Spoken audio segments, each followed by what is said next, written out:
Kalau Allah sudah hadirkan orang-orang dengan dampak perbuatannya, belum tersentuh juga dia untuk berubah, bertobat kepada Allah, maka bagaimana nanti saat ditanya di yaumil qiyamah?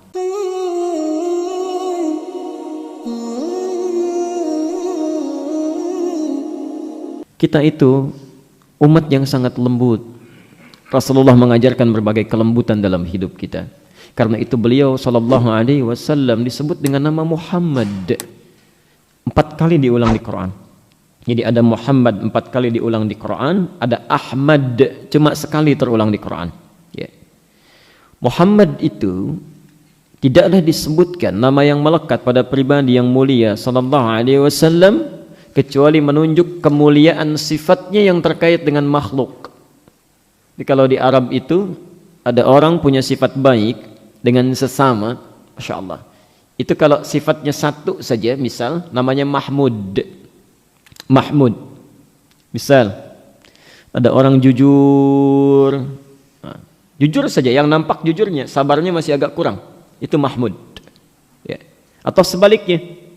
Bukan hanya pada manusia, mungkin juga pada hewan baik, ya. Itu Mahmud.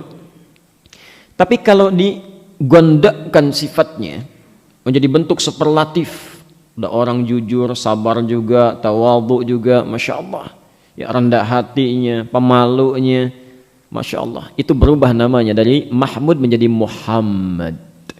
Beliau sallallahu alaihi wasallam diberi nama dengan Muhammad seakan-akan ingin melukiskan kesan kepada kita. Ini pribadi yang sangat komplit kebaikannya dengan makhluk. Ya. Ada orang dikata-katai bisa marah, dilempar dengan kata-kata bisa mencela. Ini Masya Allah, pribadi yang sangat mulia dilempar dengan batu sampai berdarah-darah, sampai malaikat turun, Jibril turun di Taif ketika beliau sallallahu alaihi wasallam dilempari, ya, dilindungi oleh Zaid bin Harithah sampai mengucurkan darah, istirahat di bawah naungan satu pohon. Datang Jibril menawarkan, ya Rasulullah, angkat tanganmu. Ya. Jibril sahabatnya Rasulullah, tidak mau melihat Nabi dalam keadaan yang terhina seperti itu, tersiksa, keluar darahnya, dilempari oleh orang. Masya Allah, kata Jibril, angkat tangan memohonkan pada Allah, seketika saya balikkan bumi Taif, ya, untuk menghimpit mereka.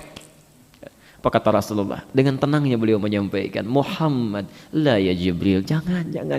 Fa innahum qaumun la ya'lamun. Mereka cuma belum paham aja. Gak usah, ya, gak usah. Besok pasti mengerti. Allah, Rasulullah, itulah Muhammad. Ya. Jangankan pada manusia, pada hewan masih sayang juga. Masya Allah, idza dzabhtum fa ahsinudz dzibha. Kata Nabi, kalau kalian akan menyembelih, jangan seperti orang-orang yang sembarangan menyembelihnya. Sayangi hewannya, baguskan sembelihan kalian. Masya Allah, bagaimana cara menurunkannya, bagaimana mengasah pisaunya supaya mereka tidak menderita dalam sembelihannya.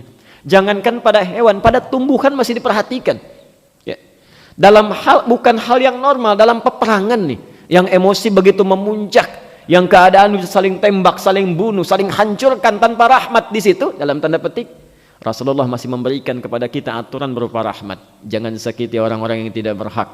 Masya Allah, bahkan pada pohon pun jangan cabut tanaman, jangan rusak, jangan hancurkan. Pada tanaman pun, dalam peperangan, situasi emosi yang luar biasa memuncak, Nabi melarang kita untuk merusak pepohonan. Tapi ada orang yang bukan dalam situasi berperang pun, akal yang normal bisa bakar pohon. Dan itu Masya Allah, dampaknya sangat merusak, bahkan membunuh orang-orang di sekitarnya. Asapnya menyebar, bayi-bayi yang tidak bersalah kena ispa sampai meninggal dunia. Allah, maka tolong sampaikan kepada kami, jika ada yang disebutkan orang-orang yang menanam pohon pahalanya menjadi sedekah jariyah, maka bagaimana dengan orang-orang yang merusak pohon, membakar dan menurunkan asap dalam kehidupannya? Ya. Kami saksikan di jalan-jalan itu, Masya Allah, pohon-pohon yang sudah tumbuh memberikan oksigen, ya Masya Allah, ya, itu gratis dengan izin Allah, dan mereka bertasbih pada Allah Subhanahu wa taala. Tiba-tiba di akhir kehidupannya dibakar habis, dan sangat banyak itu. Masya Allah, kami saksikan. Maka saya memohon, ya, dan saya meminta kepada antum semua, kita sama-sama doakan itu, ya. Ya, orang-orang dimaksudkan, jika memang ada pelaku di antaranya adalah orang Islam, kita mohon kepada Allah untuk dibimbing, dilembutkan hatinya untuk bertobat kepada Allah Subhanahu wa taala. Mudah-mudahan sebelum berpulang kepada Allah diampuni dosa-dosanya dan bisa memperbaiki diri, ya. Jika dia adalah non-muslim, kita doakan dia dapat hidayah, bisa mengerti, bisa memahami. Ya. Maaf, kalau Allah sudah hadirkan orang-orang dengan dampak perbuatannya, belum tersentuh juga dia untuk berubah, bertobat kepada Allah, maka bagaimana nanti saat ditanya di yaumil qiyamah? Ya. Ada orang salah, dibimbing, ya, mengerti dia. Ini orang salah, dampaknya langsung diberikan nih karena perbuatan kamu, orang menderita. Bukan cuma ribuan orang, bahkan ada yang wafat, meninggal. Bukan cuma orang dewasa, anak kecil baru berbulan-bulan sudah meninggal. Ditampakkan di depan matanya, belum iba juga. Allah, dengan cara apa lagi itu mesti diingatkan. Ya. Karena itu bertakwalah kepada Allah, saudara-saudariku. Ya, pertahankan kebaikan dalam